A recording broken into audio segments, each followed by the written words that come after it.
pertama konteksnya kembali mungkin kami bisa jelaskan bahwa why-nya mengapa ada seleksi guru ASN P3K di tahun 2021 ini adalah pembenahan 3 hal penting dalam pemerintahan kita dan yang juga terkait dalam hal yang berhubungan dengan tata kelola guru. Pertama, perbaikan tata kelola guru itu sendiri.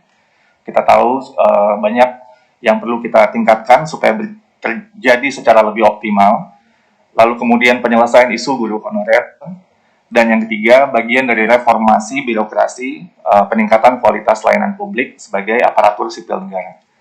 Tadi Pak Pimpinan sudah menyebutkan data-data terkait dengan kebutuhan guru, dan dari data pokok pendidikan, Kementerian Pendidikan dan Kebudayaan mengestimasi bahwa kita memiliki kebutuhan guru untuk mengajar di sekolah-sekolah negeri itu sekitar 1 juta guru. Dan ini yang ingin kita lakukan untuk mendorong skema rekrutmen ASN P3K sesuai kebutuhan dan untuk mendorong produktivitas aparatur sipil negara sebagai pelayan publik yang akan dalam konteks pendidikan tentunya melayani murid-murid kita, dan yang sangat penting meningkatkan kesejahteraan guru karena gaji dan tunjangannya ini setara dengan PNS, dan kebutuhan nasional guru secara tata kelola bisa terdiskusi dengan lebih baik lagi. Yang bisa mengikuti seleksi ini guru honorer termasuk semuanya. Tadi Mas Menteri sering mengatakan ini adalah semuanya bisa ikut gitu ya. Jadi tidak perlu lagi ada kategori ini, dan juga lulusan pendidikan profesi guru yang saat ini tidak mengajar. Nah, berbeda dengan sebelumnya, rekrutmen yang kita lakukan pada saat ini, pertama kita juga memberi dukungan untuk belajar. Jadi kita mendorong guru-guru untuk bisa memanfaatkan ini kesempatan untuk belajar, terutama untuk kemampuan minimum konten yang menjadi amanah dari mapel yang diampu. Dan yang kedua, bisa diberikan kesempatan ujian seleksi hingga 3 kali. Jadi sehingga tadinya sangat high stake, hanya sekali dan langsung iya dan tidak, sekarang bisa ada kesempatan kedua dan kesempatan ketiga. Dan selanjutnya biaya seleksi sepenuhnya ditanggung oleh Kementerian Pendidikan dan Kebudayaan, sehingga ini memudahkan pemerintah daerah untuk bisa tidak perlu khawatir terkait penganggaran untuk seleksi. Nah, slide selanjutnya, tadi Pak Pimpinan sudah memberikan data-data terkait dengan kebutuhan guru kita yang ada di sekolah negeri. Jadi guru honorer saat ini dari data Dapodik itu berjumlah 742.000 sekian. Nah, kita memiliki kebutuhan guru 1 juta.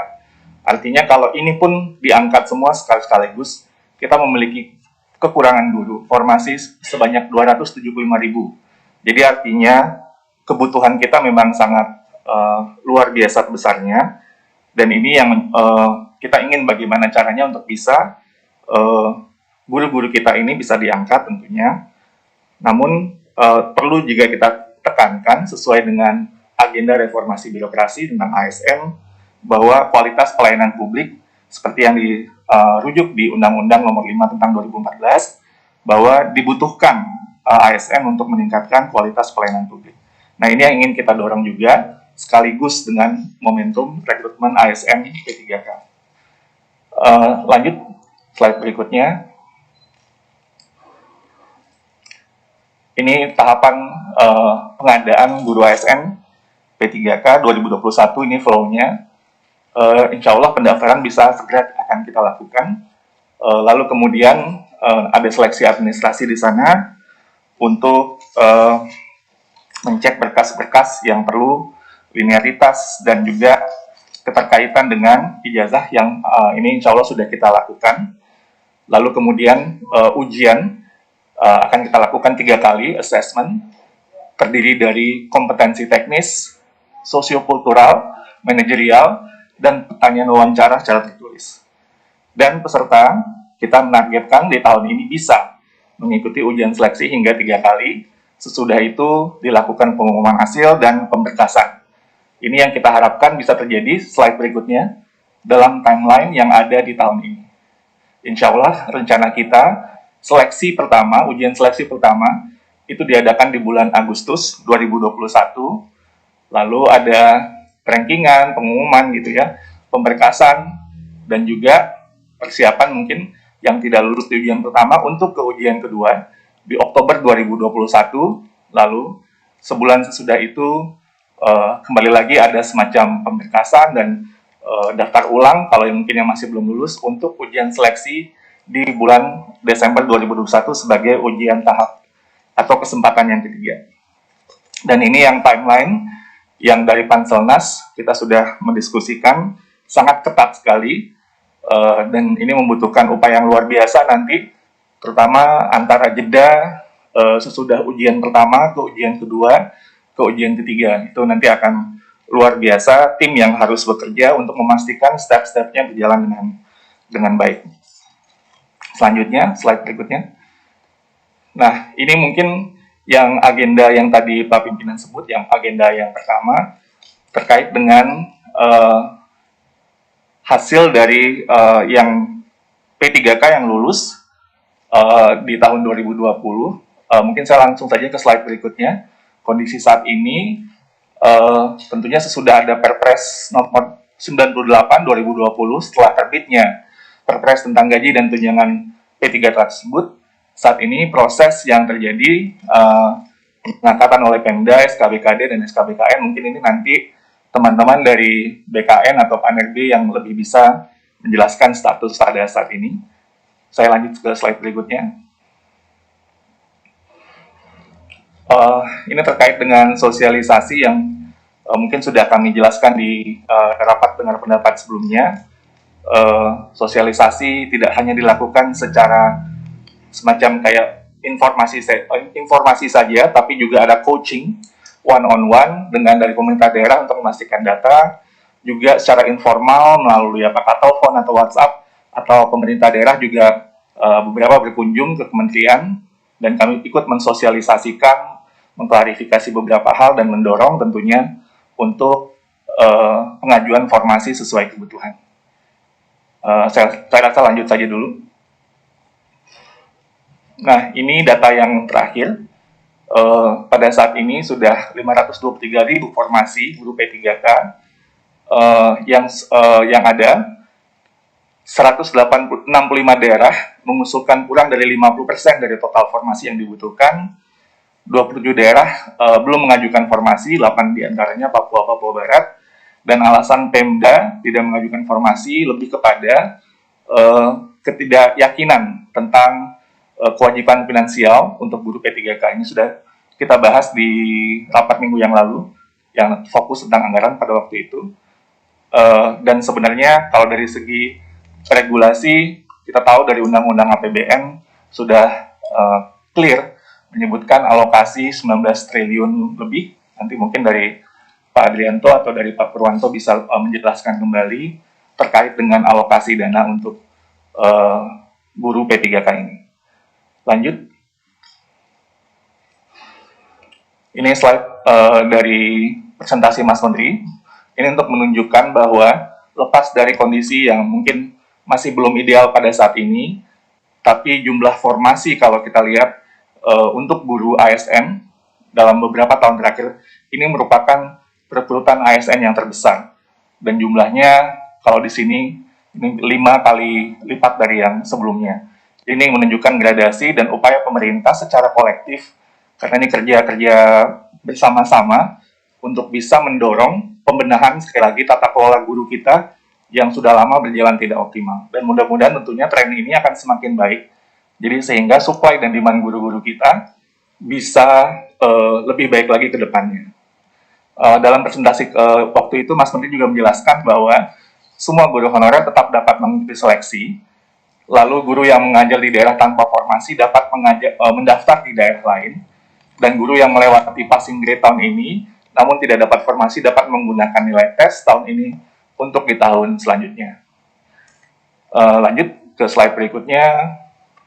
Terkait kebijakan afirmasi, mungkin kemarin juga sudah disampaikan oleh Prof. Nunu, bahwa dari Panselnas kami memutuskan beberapa hal tentang kebijakan formasi ini. Pertama, ujian seleksi ini tentunya dengan beberapa bulan masukan dari berbagai pihak tentunya, dan kami mendengar dan memutuskan beberapa hal di sini ujian seleksi terutama buat guru-guru honorer di sekolah negeri yang mungkin merasa khawatir ya kalau misalnya langsung semuanya ikut gitu ya. Jadi seleksi yang pertama untuk guru honorer di sekolah negeri masing-masing. Dan ujian kedua dan ketiga baru kita buka kepada semua guru honorer dan lulusan PPG. Terus untuk passing grade, peserta dengan umur 40 tahun ke atas dan terhitung pada saat pendaftaran dan berstatus aktif selama 3 tahun terakhir mengajarnya mendapat bonus nilai kompetensi teknis sebesar 75 poin atau 15%. Dan peserta penyandang disabilitas mendapatkan bonus nilai kompetensi tambahan jika berumur 40 tahun ke atas ya, tapi ini untuk penyandang disabilitas sebanyak 50 poin atau 10%. Dan peserta yang sudah memiliki sertifikasi guru mendapatkan nilai penuh pada tes kompetensi teknis. Namun tentunya tetap perlu lulus passing grade di tes manajerial, sosiokultural, dan wawancara. Silakan lanjut. Nah, di sini mungkin kami menyajikan data tentang bagaimana semangat positif para guru-guru kita untuk memanfaatkan momentum seleksi ini sebagai untuk belajar. Ini data yang dari Guru Belajar Berbagi, di mana para guru sudah mendaftar dan mengikuti modul-modul, dan ada yang sudah ikut tryout, malah ikut juga forum diskusi, jadi belajarnya barengan. Bahkan ini spektrumnya dari data kami, dari guru bukan hanya yang muda, tapi guru di atas 45 tahun juga ikut dalam forum ini. Modul-modulnya kami upayakan selain substansi materi yang esensial, juga ada audiovisual, jadi video-video yang mungkin lebih membawa pemahaman yang lebih baik dan ruang kolaborasi dan komunitas dalam forum tersebut, sehingga bisa membantu untuk lebih bergairah belajarnya. Dan daerah-daerah yang kategori sulit akan diberikan modul dalam bentuk soft atau hard copy. Jadi untuk mendorong sekali lagi momentum belajar guru-guru kita sehingga bisa mempersiapkan diri dengan baik untuk tes seleksi. Ini angkanya sudah luar biasa, mudah-mudahan terus bertambah dan terus semakin positif untuk bersemangat dalam belajar dan juga berbagi, artinya tidak belajarnya sendiri-sendiri. Lanjut, terakhir, ini mungkin sudah disampaikan sebelumnya oleh Prof. Nuno, beberapa penguatan-penguatan dari guru-guru untuk melihat bahwa ini adalah momentum yang sangat baik bagi mereka untuk bisa belajar, untuk bisa memanfaatkan ini sebagai sarana pelatihan, sebagai sarana untuk berjejaring dan belajar, mempersiapkan diri supaya bisa menjadi guru yang lebih baik lagi tentunya dan bisa insya Allah lulus dari seleksi ASN P3K. Harapan kami dari Kemendikbud tentunya kita ingin guru-guru kita ini lulus sehingga bisa melayani murid-murid kita dan kita kedepannya bisa mempersiapkan diri lagi supaya tata kelola guru kita dan kualitas guru-guru kita semakin baik lagi. Tentunya kita mohon dukungan dari semuanya, baik dari Komisi 10 maupun juga KL yang terkait untuk bisa mewujudkan ini. Demikian mungkin dari saya Pak Pimpinan. Assalamualaikum warahmatullahi wabarakatuh. Waalaikumsalam warahmatullahi wabarakatuh. Terima kasih Pak Dirjen, Pak Iwan Syahril.